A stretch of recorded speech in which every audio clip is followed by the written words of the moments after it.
nan za ka karanta shi kamar haka. Ana so a bambance kowanne ka iya ganowa. To idan mutum ya bibiya ɗaya bayan ɗaya gane, to wannan shine ya nuna cewa ya fahimci karatun. Saboda haka wa'innan haruffofi ne a haɗe a cikin juna, ana so ka gane su a cikin karatu ne. To shi yasa yanzu mutum kafin ya ji bidiyon ya kamata sai ya rufe, sai shi ya karanta shi kaɗai. In ya zo kan nan gaban sai ya tsaye da bidiyon, sai ya karanta shi kaɗai har zuwa ƙarshe, sai ya gani ya iya, sai ya zo sai ya saurari bidiyon.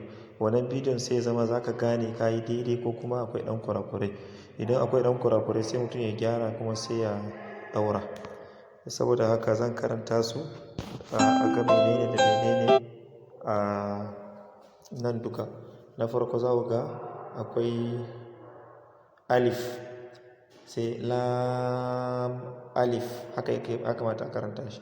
Sai lam alif, ba alif, lam alif, sai lam, sai wannan lam alif, sai wannan lam ha, lam alif, ba lam ba, kaf kaf kaf ba, kaf ba, kaf alif, kaf alif, ba kaf ta, ta kaf tha, ba ta tha, nun, ya ba alif, nun alif,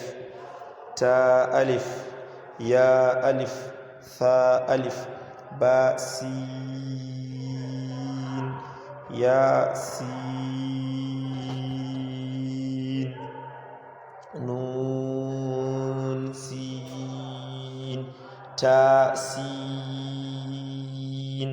tha sin, tha jim, ta ha, nun kha, ya ha, ba jim, ya mim, ba mim, nun mim, ta mim, tha mim, ba ya, ya nun ya, ta ya, tha ya, nun, ba lam, ta nun lam, ba ya lam, ya ta lam, tha tha lam, nun ba nun. To waɗannan su ne peji na farko. Za mu ci gaba.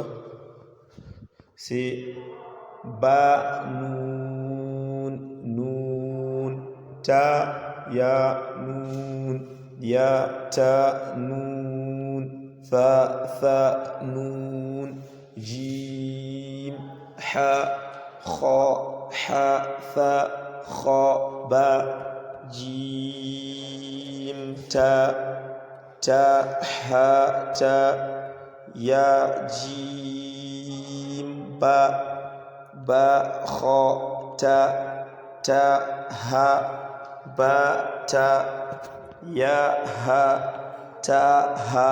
To wannan dinnan da muke gani, wannan ha ne a ƙarshen, an yi shi ne a wani yanayi na style, saboda idan mutum yana iya gane irin wannan, to zai gane su ko da a wani yanayi aka sa su.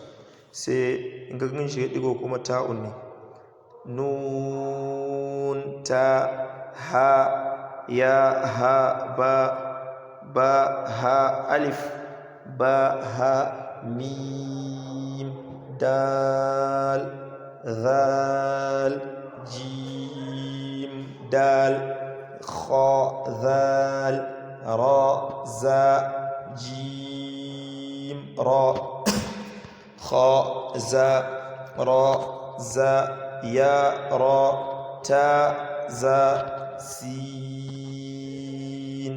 shin sin lam shin lam صاد ضاد طاء ظاء صاد باء طاء باء ضاء ألف ظاء ألف عين غين همزة عين زاء غين راء صاد عين ضاء غين ضاد غين باء عين دال تاء غين ذال همزة همزة hamza waɗannan guda ukun gabaki ɗayansu hamza ne saboda shi aka ɗaura akan harfofin. Abun lura da shi ne na saman ba su harfofin ƙasan ba, saboda haka sautin hamza ne a wurin. sai fa, sai qaf waw qaf waw fa waw fa qaf lam qaf fa lam ya fa mim mim ha mim lam mim ta mim ta mim ta. Na'am, insha Allah wannan shine karshen darasi na biyu. Kamar yadda muka karanta, farko mutum ya fara karanta shi kadai, ko da shafin farko ne sai ya gani, in ya zo sai ya playing, sai ya ji ga wanne ne daidai wanne ne kuma ba daidai ba, sai ya gyara, sai ya tafi na biyu, sai shi ma ya haka har zuwa feji na uku. wannan karashin kenan. Idan mutum ya yi wannan, to sai tabbatar da ya iya bambance su. Idan har bai iya ba da saura, to kamata ya yi ta maimaitawa har sai ya iya, ya fahimce su, yana karanta su a bisa wannan ka'ida ta nuraniya, ta yadda kowane harafi in an ɗago masa ko an rubuta shi zai iya karanta shi a bisa sautin. Sannan in ya gan shi a cikin rubutu da yawa ma zai iya ciro shi, zai iya bambance tsakanin lamun da alifun in ya shiga cikin rubutu. To wannan shine makasudin wannan babi, saboda akwai faɗan su ɗaɗɗaya, sannan kuma iya gane su a cikin rubutu. Mutum yayi wannan, yayi ta practicing nashi, akalla mutum yayi ya sake kamar su 15 a natse. In ya so, in ya ga ya kware zai iya ci gaba, amma in mutum ya tsallake gaban nan bai kware akan wayannan ya fahimce su sosai ba, to daga nan matsalar za ta fara. Daga nan ne zai fara birkicewa a gaba. Tun a yanzu ka iya rufe littafi, kana iya kawo kowane harafi ɗaya bayan ɗaya kana faɗan shi, to wannan zai tabbatar ma cewa ka kware. In ya so sai ka rarrafa, sai ka tafi na gaba. Al'umma a yi haƙuri a wannan ɓangaren, ba a gaggawa. Duk mutumin da ya gaggawa a wannan ɓangaren, to zai ƙara birkita ƙwaƙwalwan shi ne, jirkita shi ya ta kwaɓe. Sai ka yi shekara da shekaru ka ce ka sauke nuraniya ya kai so 10 baka iya ba, saboda irin wannan gaggawa ne, musamman a gaban farko da kuma rashin yin assignment in an bayar, su ma suna taimakawa gurin mutum ya gagara ma ina zai dosa. Saboda haka sai a yi haƙuri, a yi ƙoƙari a dinga yin assignment namu na wannan kuma shine mutum ya kofe ko da so ɗaya ne duka, amma ya karanta aƙalla so 15. In ya karanta so 15, in ya so zai iya gaya mana cewa don ya gama. Za mu dinga bibiya, daga ƙarshe za mu tara list na waɗanda suke bibiyan karatun domin mu musu ko jarabawa ko wani abu a takaice, insha Allah ta'ala. To abinda muka faɗa daidai Allah ya ba mu lada, abinda muka kuskure Allah ya gafarta mana.